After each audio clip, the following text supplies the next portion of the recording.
கொஞ்சம் குண்டா இருக்கவங்கள பார்த்தா எந்த கடையிலமா அரிசி வாங்குறேன்னு கேட்பாங்க. ஒல்லியா இருக்கவங்கள பார்த்தா உடம்பெல்லாம் வெனன்னு சொல்லுவாங்க. அதெல்லாம் உண்மையா தாங்க தெரியுது. யாரு மேலேயும் போராமப்படவே கூடாதுங்க. அது மாதிரி மத்தவங்க கஷ்டத்தை பார்த்து நம்ம சிரிக்க கூடாதுங்க.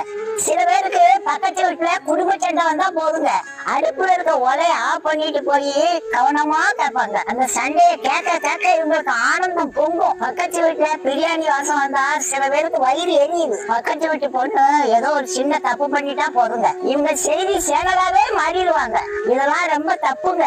அண்ணன் தம்பியா இருந்தாலும் சரி, அக்கா தங்கச்சியா இருந்தாலும் சரி, அடுத்தவங்களா இருந்தாலும் சரி, எல்லாரும் நல்லா இருக்கணும்னு நினைக்கணும். அந்த குடும்பம் தாங்க வாழ்க்கையில முன்னேறும். அந்த மனசு உள்ளவங்க 100 வயசு வருவாங்க. இத பாட்டி சொல்றதாங்க, கடவுளே சொல்றாங்க.